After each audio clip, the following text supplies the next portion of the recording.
नमस्कार मित्रों, आज मैं फिर एक नई स्टोरी के साथ हाजिर हूँ। यह स्टोरी बड़ा ही शिक्षाप्रद है। आशा करता हूँ कि यह स्टोरी आपको जरूर पसंद आएगी और साथ में कुछ सीखने को भी मिलेगा।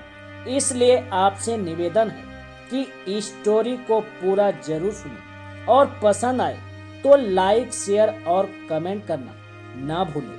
तो चलिए अब स्टोरी को शुरू करते हैं। मित्रों, बहुत समय पहले की बात है। एक चोर अपने बेटे को चोरी करना सिखा रहा था।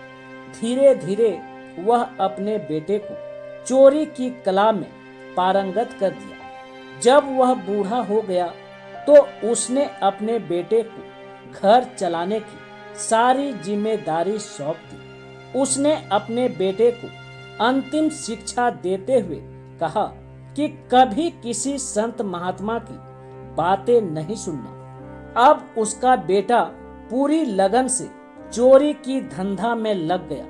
उनके पास धीरे धीरे ढेर सारा धन संपत्ति जमा हो गया, जिससे उनका जीवन सुखी से बीतने लगा। चूंकि चोर का लड़का चोरी करने में काफी कुशल हो गया था, इसलिए उसने बड़ा हाथ मारने के लिए एक दिन सोचा कि अब राजा के महल में चोरी करनी चाहिए। ये सोचकर वह एक दिन राजमहल की ओर चल दिया।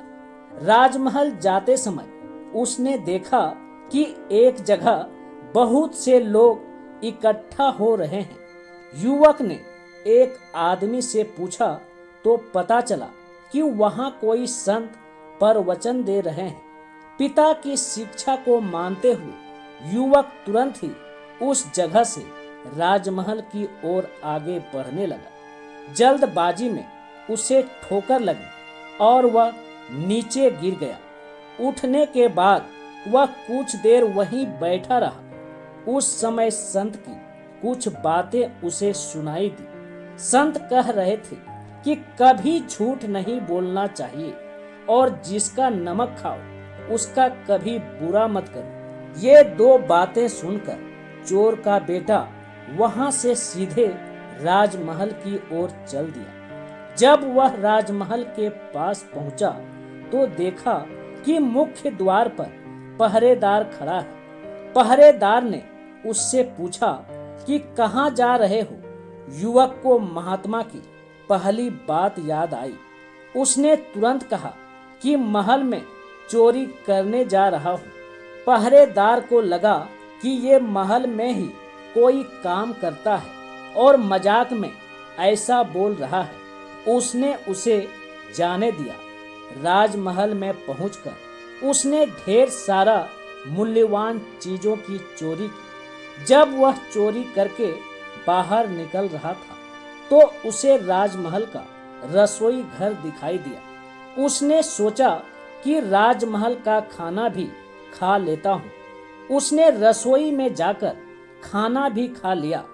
खाने के बाद उसे संत की दूसरी बात याद आ गई। उसने चोरी का माल वहीं रखा और महल से बाहर निकलने लगा। तभी राजा के एक सेवक ने उसे देख लिया। सेवक समझ गया कि ये कोई बाहरी व्यक्ति है। सेवक उसे पकड़कर राजा के सामने पेश कर दिया। चोर ने राजा को पूरी बात सच सच बता दी। राजा ने सोचा कि ये आया तो था चोरी करने, लेकिन अब इसका मन साफ है। गलत संगत की वजह से ये चोर बन गया था। राजा ने उसे माफ कर दिया और अपने महल में पहरेदार रख लिया।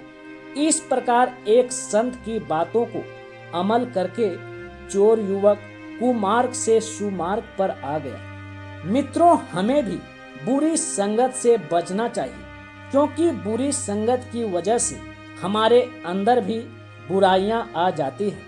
हमें जहां भी अच्छी बातें सुनने को मिले वहां रुक जाना चाहिए।